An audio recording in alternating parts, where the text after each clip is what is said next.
Shalom saudaraku, bertemu kembali dengan channel Jalan Kehidupan. Kita masih ada dalam program Sapa Jemaat, dan saya rindu menyapa Anda semua dimanapun Anda berada untuk bersama-sama menikmati saat teduh bersama dengan Tuhan. Dan sebelum kita merenungkan firman-Nya, mari kita berdoa terlebih dahulu. Tuhan, kami rindu sebelum kami memulai segala sesuatunya, firman-Mu yang akan menuntun dan menolong kami agar sepanjang hari ini menjadi hari yang diberkati oleh Tuhan, dan kami dapat menikmati perjalanan yang dipenuhi dengan ucapan syukur dan sukacita yang terus Engkau limpahkan. Terima kasih Bapa, kami siap diberkati, berfirmanlah dalam nama Tuhan Yesus. Haleluya. Amin. Firman Tuhan kali ini terambil dari Lukas pasal 4 ayat 12 sampai 13. Lukas 4 ayat 12 sampai 13 berkata, Yesus menjawabnya, katanya, ada firman, jangan engkau mencobai Tuhan Allahmu. Sesudah iblis mengakhiri semua pencobaan itu, ia mundur daripadanya dan menunggu waktu yang baik. Saudaraku, apa yang dapat kita pelajari dari peristiwa pencobaan Tuhan Yesus di padang gurun oleh iblis? Jika kita membaca keseluruhan cerita itu, mau memberikan kita pengertian bahwa ketaatan total kepada firman Allah adalah pukulan yang mematikan bagi pekerjaan si iblis. Tuhan Yesus melalui cerita itu ingin mengajarkan kepada kita bahwa ketaatan merupakan tembok-tembok yang dapat menutup celah yang dapat digunakan oleh iblis untuk menjatuhkan dan menghancurkan hidup anak-anak Tuhan.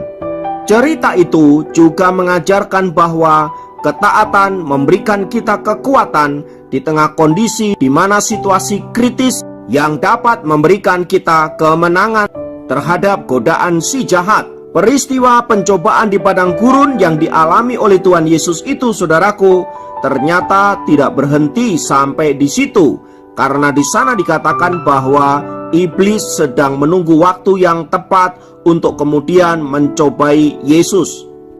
Itu artinya iblis tidak menerima kekalahannya. Karena itu ia akan mencari cara sedemikian rupa bagaimana dapat mencobai Yesus dan kalau bisa mengalahkannya. Nah, saudaraku yang dikasihi Tuhan, hal yang sama juga terjadi ke dalam kehidupan anak-anak Tuhan dewasa ini. Itu artinya pencobaan-pencobaan yang dialami oleh Tuhan Yesus di padang gurun juga dapat dialami oleh anak-anak Tuhan di masa kini. Adapun bentuk pencobaannya itu bisa sangat bervariasi. Namun bila kita perhatikan, intinya adalah iblis ingin menghancurkan kehidupan anak-anak Tuhan. Bahkan sekiranya mungkin mereka menyeret anak-anak Tuhan untuk tidak taat kepada Allah dan meninggalkan Yesus. Itulah sebabnya saudaraku, berbagai-bagai cara dipakai oleh iblis untuk menggodai kita dan ujungnya dapat menjatuhkan kita dan membuat kita meninggalkan Tuhan Yesus. Godaan itu bisa saja dari sisi kesehatan, sakit penyakit, atau dari sisi ekonomi, masalah keuangan, masalah finansial, bisnis, dan lain sebagainya. Atau juga bisa terjadi dari masalah-masalah keluarga, hubungan suami istri yang tidak harmonis, hubungan orang tua anak yang krisis, serta hubungan saudara bersaudara yang mengalami masalah. Semua itu adalah pintu dan celah yang bisa dipakai oleh iblis untuk menghancurkan anak-anak Tuhan. Nah, di tengah-tengah pencobaan-pencobaan yang tidak mudah inilah saudaraku, iblis seringkali memanfaatkan celah dengan menawarkan berbagai-bagai kemudahan, berbagai-bagai kesenangan, dan bahkan jalan pintas agar kita dapat keluar dari krisis yang kita hadapi. Tetapi ujung dari semua itu adalah kebinasaan yang membuat kita bisa saja kehilangan keselamatan yang telah Tuhan berikan kepada kita. Saudaraku, memang tidak mudah untuk menghadapi peperangan dengan pekerjaan kuasa jahat yang membuat kita bisa tetap bertahan dan pada akhirnya memenangkan peperangan itu. Itulah sebabnya saudaraku, Tuhan berkali-kali memerintahkan kepada kita agar kita berjaga-jaga dan waspada, sebab lawanmu si iblis berjalan seperti singa yang mengaum-ngaum dan mencari orang yang dapat ditelannya. Artinya ia bekerja non-stop 24 jam tanpa henti, tanpa lelah mencari mangsa, dan mangsanya itu adalah saudara dan saya. Karena itu bila kita tidak waspada dan berjaga-jaga, maka sangat mungkin, sekali lagi saya katakan, sangat mungkin kita mudah dijatuhkan dan kita ditelan habis-habis oleh kuasa si jahat itu. Oleh karena itu saudaraku, kita perlu terus-menerus untuk senantiasa berjaga-jaga dan mengandalkan Tuhan di dalam hidup kita, dalam menghadapi tipu muslihat iblis yang terus-menerus menggodai dan mencobai setiap kita. Dan kunci satu-satunya untuk mengalahkan pekerjaan si iblis itu saudaraku, yaitu dengan firman Allah. Dengan mentaati firman, maka kita sebenarnya sedang menelanjangi pekerjaan kuasa kegelapan dan bahkan menghancurkan tipu muslihatnya. Maka saudaraku, mari kita terus belajar mentaati firman. Kalau kita gagal, belajar lagi. Kita gagal, bangkit, belajar lagi. Dan terus menerus sampai pada akhirnya kita menjadi pribadi yang menang, yaitu orang-orang yang teguh berdiri mentaati firman Allah yang hidup, yang telah dikatakan Allah melalui Alkitab yang kita miliki itu. Karena itu saudaraku, isilah setiap hari hidupmu dengan firman Allah. Mulailah harimu setiap pagi dengan membaca firman, dengan merenungkan firman Allah. Mungkin dengan cara seperti sekarang ini, melalui Sapa Jemaat, saudara mulai belajar firman, saudara mulai merenungkan firman, dan mulai bergantung kepada Allah dengan cara kita mentaati firman-Nya. Dengan begitu saudaraku, saya percaya iblis tidak akan pernah punya celah untuk mengalahkan kita, karena kita adalah orang-orang yang mentaati firman-Nya. Karena itu, mari kita memulai hidup kita dengan firman dan senantiasa mentaatinya. Kiranya firman Tuhan ini memberkati saudara dan meneguhkan saudara serta menguatkan kita semua, menjadikan kita anak-anak Tuhan yang berkemenangan. Mari kita berdoa.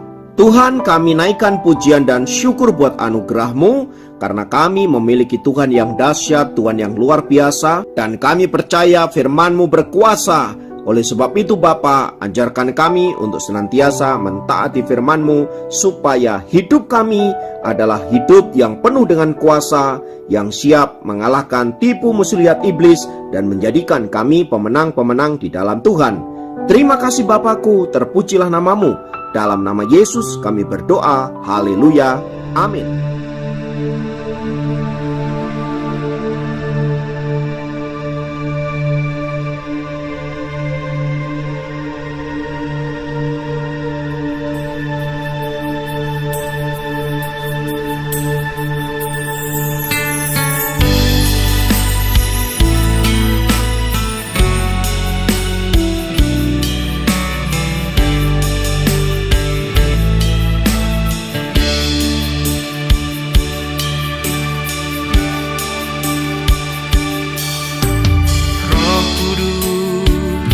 penuhiku,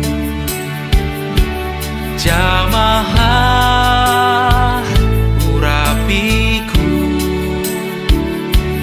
kuatkan dan teguhkan, mengiring akan Yesus. Meskipun ada badai, meskipun beban berat, meskipun aku lemah, Roh Kudus sertaiku.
perjalanan penuh liku dan terjal, namun